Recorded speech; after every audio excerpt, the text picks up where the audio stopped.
पाहिजे, चित्त कसं असलं पाहिजे, निस्वार्थ असलं पाहिजे. मग मात्र जगाचा मालक काय होतो, दास होतो. ऐका, आपण आज वारीला चाललेलो आहोत, पंढरपूरला चाललेलो आहोत. फक्त ह्या चित्तामध्ये एकच पाहिजे, त्या भगवान परमात्म्याचं दर्शन, त्या भगवान परमात्म्याला भेटण्याची एवढीच इच्छा असायला पाहिजे चित्तामध्ये. दुसरं काहीच नको. नाहीतर आम्ही आलोय वारीला, घरी फोन, बाबा लाईट आली का, मोटर चालू झाली का, ऊस भिजवला का, टोमॅटो मार्केटला नेले का, असं नाही ना बाबा. आणि घरचं काय विचारते, वारीमध्ये काय चाललंय, दिंडीमध्ये भजन कसं चाललंय, कीर्तन कसं चाललंय, हरिपाठ कसा चाललाय, काकडा कसा चाललाय. मग खरं सांगा, वारी कोणाची घडते बरं, सांगा ना, घरच्याची का जो वारीला चाललाय त्याचे. मग चित्त कुठं असलं पाहिजे, त्या भगवान परमात्म्याजवळ चित्त असलं पाहिजे. चित्त फार महत्वाचं आहे. म्हणून तो खूप बरे सांगतात, बाबा ह्या चित्तामध्ये हे चित्त कसं असलं पाहिजे, निस्वार्थ असलं पाहिजे. मग मात्र जगाचा मालक काय होतो, दास होतो. ऐका, मी तुम्हाला थोडक्यात सांगते. संत सावतामाळी महाराज, ऐका, संत सावता महाराज त्यांनी कधीच पंढरीची वारी केली नाही बरं का. त्यांच्या शेतामध्ये ते भाजीपाला पिकवायचे, कांदा मुळा भाजी, त्यालाच काय म्हणायचे, माझा विठ्ठल, माझा विठ्ठल, त्यालाच म्हणायचे. सावता महाराजांनी कधीच वारी केली नाही.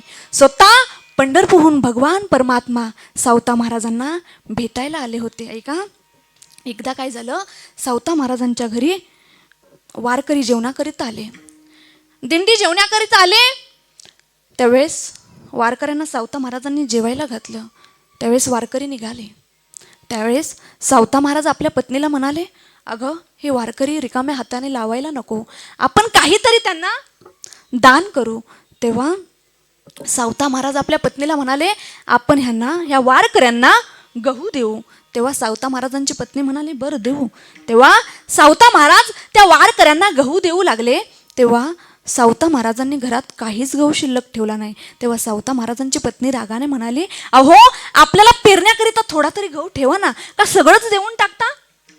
तेव्हा सावता महाराजांनी इतकं गोड उत्तर दिलं. सावता महाराज म्हणाले, अगं आपण ह्या निर्जीव जमिनीमध्ये एक गव्हाचा दाना टाकतो आणि तो भगवान परमात्मा आपल्याला हजारो हाताने देतो. ऐक ना, मग आपण ह्या सजीव व्यक्तींना जर दिलं तर तो भगवान परमात्मा काय देऊ शकणार नाही.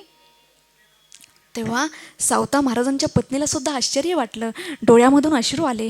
तेव्हा सर्व गहू वाटून टाकला आणि घरामध्ये काहीच शिल्लक ठेवलं नाही. तेव्हा पाऊस पडला आणि पेरण्याला सुरुवात झाली. तेव्हा सावता महाराजांकडे पेरायला घरामध्ये काहीच शिल्लक नव्हते. सावता महाराज गावामध्ये गेले, विचारू लागले, बी आहे का पेरण्याकरिता, थोडंफार बी असलं ना तर मला द्या ना. तेव्हा गावातल्या कोणत्याही व्यक्तीने सावता महाराजांना बी दिलं नाही. तेव्हा पारावरती 2-4 टवाळखोर बसलेले होते. तेव्हा ते टवाळखोर सावता महाराजांना म्हणाले, तुम्हाला बी कोणी दिलं नाही ना, ऐका हे कडू भोपळ्याचं बी आहे, तुम्ही हे बी घेऊन जावा आणि तुमच्या शेतामध्ये लावा, म्हणजे नसल्या असल्या वेळेस तुम्ही त्याची भाजी करून खाचाल. पण ऐका, सावता महाराजांना अजिबात राग आला नाही. सावता महाराजांनी ते कडू भोपळ्याचं बी घेतलं आणि आपल्या शेतामध्ये पेरलं. बऱ्याच दिवसांनी भोपळा उगवायला सुरुवात झाली. भोपळा मोठा झाला.